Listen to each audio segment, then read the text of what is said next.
Pay attention to the little girl in the blue shirt. To someone walking by, this might look like a normal interaction, a father stopping at a gas station with his daughter and buying her a drink. But notice how she is keeping her distance from the man, crossing her arms, and avoiding eye contact with him. Behind this security footage is a disturbing secret. She calls this man dad, but he is not her father. I've got a little girl here with a tall gentleman, and she looks so much like this Shasta, and we're not sure. I don't know. It's just something weird to me. The girl looks exactly like the little girl. It's July 2nd, 2005. Almost 2 months ago, 8-year-old Shasta Groney and her brother Dylan disappeared near Coeur d'Alene, Idaho, and there's been a killer on the loose ever since. I don't think anything prepared me for the experience in the Groney murder investigation. It's the type of case that I go home and have nightmares about. He would pass by a location that clearly children lived there. They see Shasta playing in the front yard and surveils the house. He had thought about everything to make sure that he was going to commit the perfect crime. But at just 8 years old, Shasta outsmarts an obsessed serial killer and makes sure he will never terrorize anyone again. Shasta had an amazing ability to control him. It was Shasta that orchestrated her own rescue. Just outside of Coeur d'Alene, Idaho, 8-year-old Shasta Groney lives with her 2 older brothers, Dylan and Slade, her mom Brenda, and Brenda's boyfriend, Mark. Shasta's parents divorced when she's only 2 years old, and they don't have much money, but they enjoy their life as a tight-knit family. My mom loved music. We would just dance around the living room, and she always wanted to cook and have food on the table every night when everyone was home, and I helped her cook a lot. Shasta and her 9-year-old brother Dylan are inseparable. They often spend their time with their family going camping, fishing, and playing outside together. I've never met anybody in my life that was like him. He was friends with the kids that got picked on, but then he was also super popular. He was my best friend. No one could imagine what was in store for the Groney family. It's 6 a.m. on May 16th, 2005. Shasta is sleeping in her room when her mom frantically wakes her up. She had actually come into the room and said that there's a man here that doesn't want us to be here. Shasta tries to understand what's happening. She follows her mom into the living room where she sees a man with a shotgun. At first, Shasta thinks he's a police officer, but when he tells them to lie face down on the ground and uses zip ties and duct tape to bind their hands together, she realizes that something is horribly wrong. My stepdad Mark had said, "We don't have money." We were hearing bangs, and then he was screaming and yelling. One by one, the man beats Mark, Brenda, and Slade, attacking them each with a hammer. I was in the house with my family members, and I didn't know if they were dead or not. Next, he turns to the 2 youngest kids, Shasta and Dylan, but he has different plans for them. He grabbed me, picked me up, and took me into the backyard and laid me under the tree next to my brother. The kids have no idea what the attacker is going to do to them or why they've been separated from the rest of their family. Suddenly, their brother Slade stumbles out of the house, injured, but desperately trying to escape. The man chases after him and beats him more. When he stops, Slade is barely alive. He was sitting on the picnic table, and he was just, sitting up, and then he just laid down.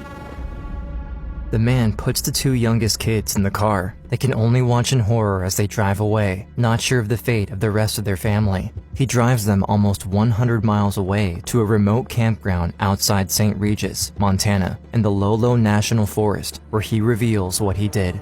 He grabbed the hammer. He said, "See this hammer? This is the hammer that I murdered your mom and your stepdad and your brother with." And he was like, "They're not alive and you're never going to see them again." Back at the house, a neighbor stops by, planning on dropping in for a quick visit. But as soon as he sees the home, he calls the police immediately. I went to the door to pay the little kid $10 for mowing the lawn, and there's blood all over the door. Nobody comes through the door. Police arrive, discovering the worst crime they've ever seen. I don't think anything prepared me for the experience in the Groney murder investigation. We have a homicide scene with 1 adult male, 1 adult female, and 1 juvenile male. Our main concern right now are the 2 children we cannot find. They discover the bodies of Brenda Groney, her boyfriend Mark McKenzie, and her 13-year-old son Slade. Before he died, Slade found the strength to pull himself back in the house to be with his mom, and his body is found right next to hers.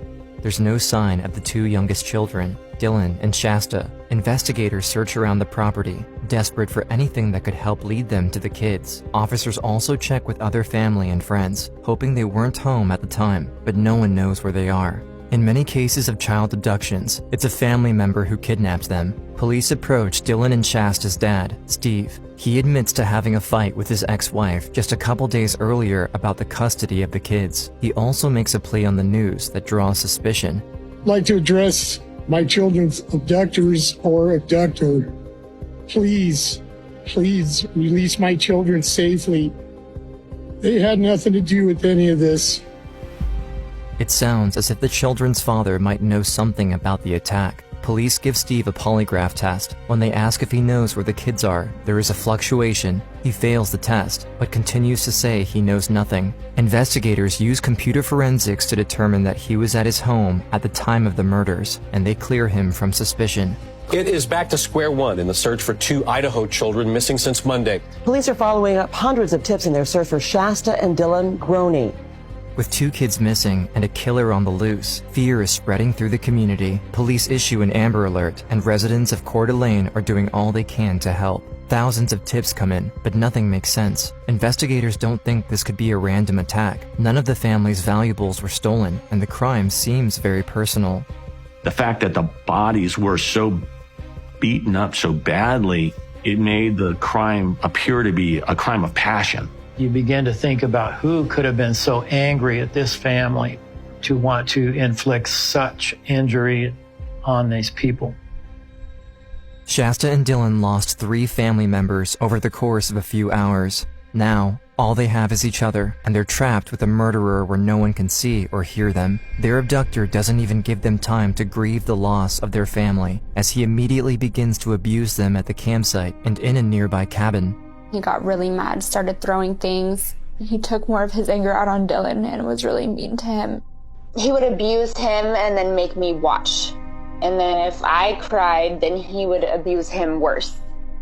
One night, their kidnapper takes the abuse to another level as he begins to play twisted mind games with them. He tells them they will be able to go back home if they do what he asks. He even has them write letters to their family, suggesting they might come back.